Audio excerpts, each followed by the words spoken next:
I was 17. It was 5 days before my birthday. I was working at the newspaper at the time. I was at the Daily News. And I remember that my grandfather, avid gardener, he was out in the backyard, doing his thing, getting the tomato plants and everything planted and all of that. Well, it was the afternoon this particular day, and I had just gotten the job at the newspaper. Maybe I'd been working there for a few days at the time, and I remember I was heading out of the house. I had just gotten finished getting ready for work and all of that, and so I headed out. Not sure if I think I got a drop to work from one of my aunts. She also used to work at the same paper, different department.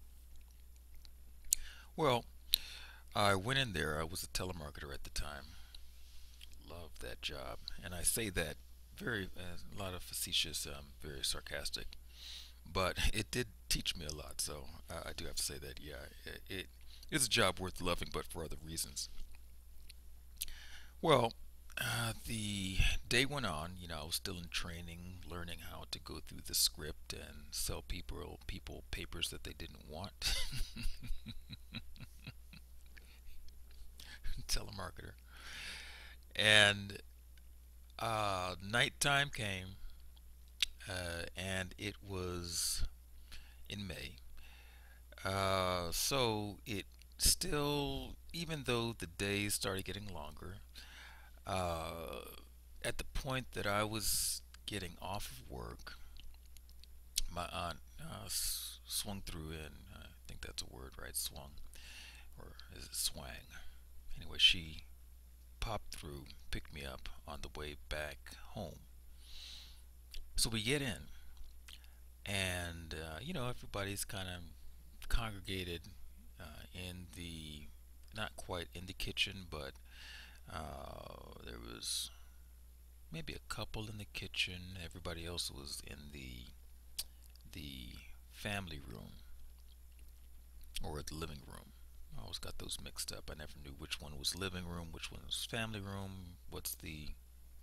How do you determine? Well, everybody's hanging around, just it's very silent, right? And the only lights that were on in the house were in the kitchen, kind of shining over into the family room area, or we'll just call it the TV room. That's where the TV was. And so I'm looking around, and so the only one who wasn't there was my grandfather. So I figured, oh, he's probably, asleep or something like that. And you know, we pop in. Oh, hey everybody, how you doing? And everybody's just like, oh, hey. And I look around, and I asked, oh, where's Gramps at? So then I heard, I'll never forget these words, uh, and I don't remember who said it. It might have been my mom. Yeah, I think it was my mom. Well, she said, "Oh, he went home."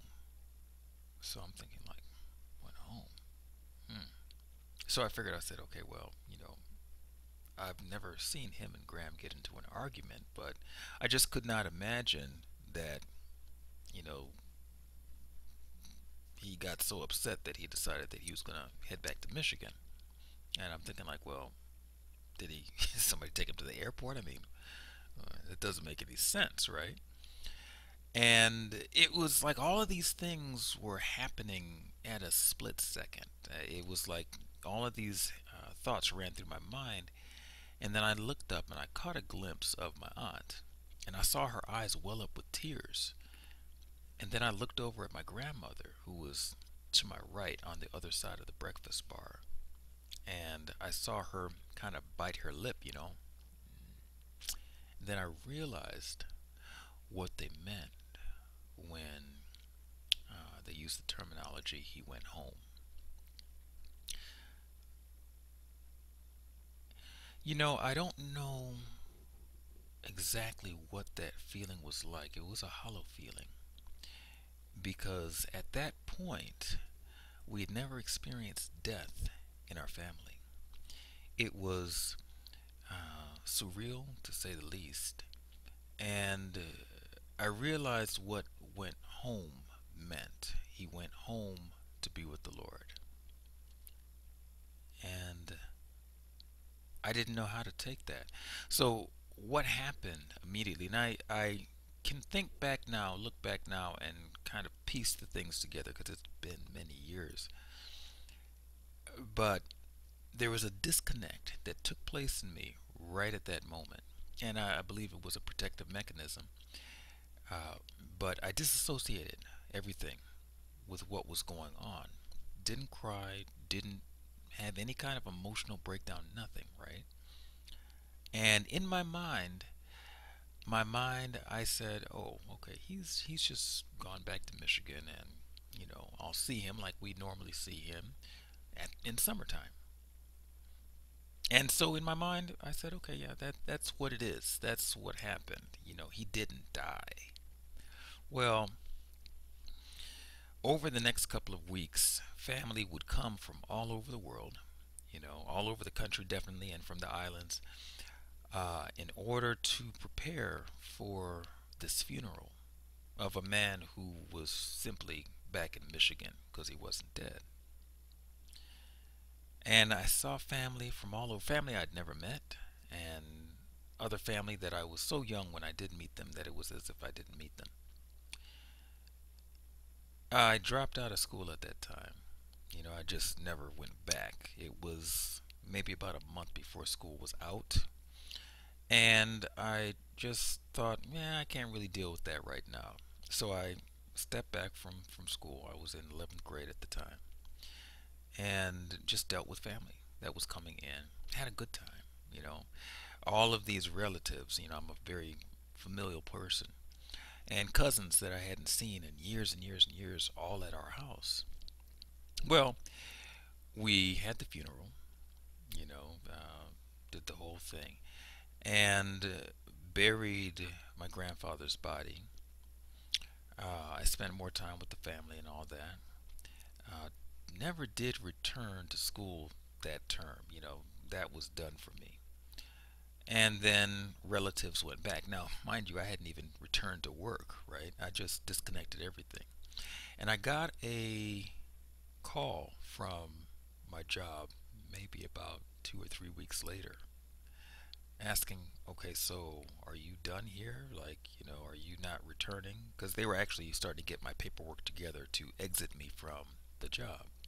And I said, oh, no, I'm coming back. And so I told them what happened. And of course, they really didn't care. Their thing was, yeah, we got papers to sell, so get that together. So I get back into work and all that, get back to working and whatnot. And it still was so unreal to me that I never dealt with it. Well, a year later would pass, and I would find myself on the couch in the what was the TV room, no longer the TV room because I think the TV was gone at that point. Well, a year later, to the day, and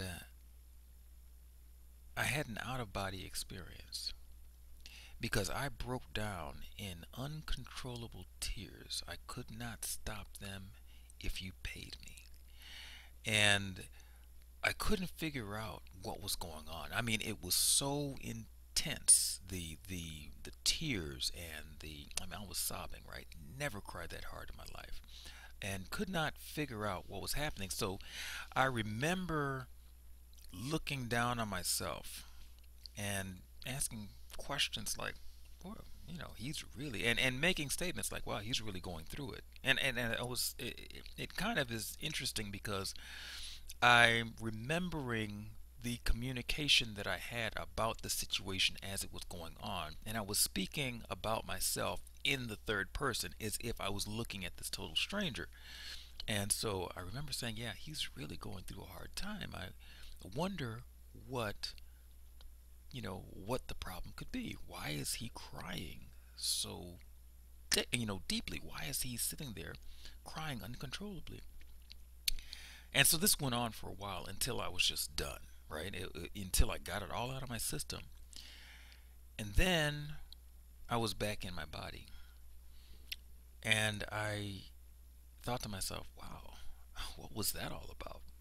Because now I'm, talking about myself inside of myself, not in the third person anymore. I was like, what was that all about? I couldn't explain it. I got up off of the couch. It was kind of drenched in the area where all the tears were flowing. And I looked at the calendar and I realized that it was the year anniversary of my grandfather's death. I had never cried. I had never gotten that emotion out. I had never accepted the fact that he actually was not coming back. So I had never given myself that space to mourn. I just disconnected from it. Why am I sharing this story with you? I don't really know that it has a rhyme or a reason as to why I'm sharing the story with you, other than this is a part of my life that I'm sharing.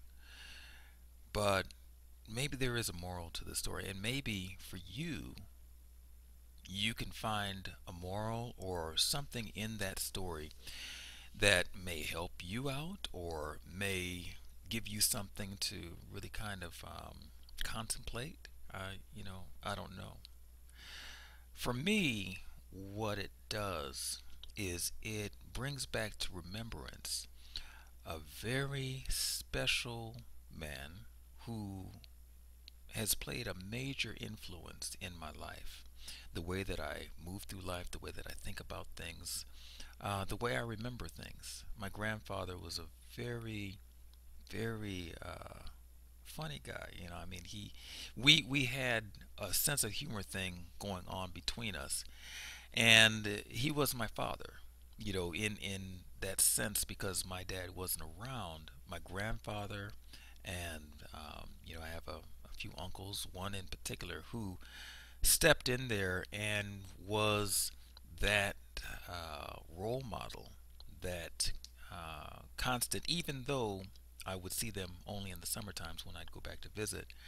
But during those times, what they imparted to me was something that I would pull back on, even to this day.